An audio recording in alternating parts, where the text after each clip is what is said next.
To je visoko skupa tehnologija, razumeš?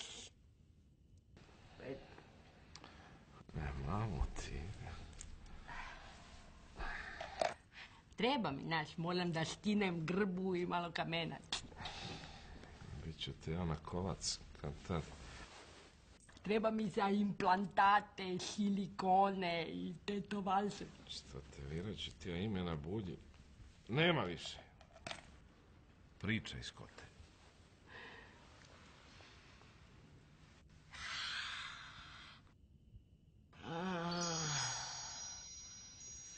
Senato Sigma, Chiron, Tonbion, Eonion.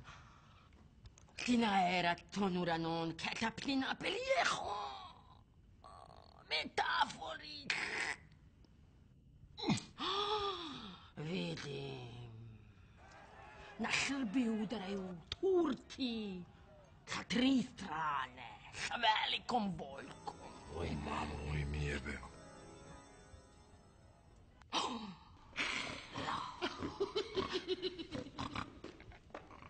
Moraš čuvati leđa od domaćih neprijatelja. Ču, pederčine!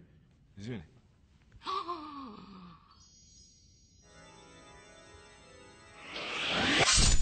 Pa ti bi mogao glavu da iskupiš.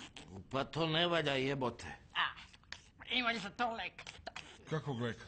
Po narodnom predanju legenda kaže da na zapadu Srbije kod mesta Petka, negdje u brdu, postoji rešenje za ovu tešku, preteštu situaciju. Kaže legenda da postoji kamen mudrosti. Ko ovaj kamen udari 3 puta glavom, postaje mudar. A svakim sljedećim ponovnim udaranjem postaje sve mudriji i mudriji. Ali ima mala začkoljica. Još to zla, brate vožde. Ma jebeš začkoljice. Kamen mudrosti, to je rešenje. Kako sam ja bio glupo. Ja sam mislio se u Srbiji sve rešava oružjem. Neverovatno. Pa zajeboš se.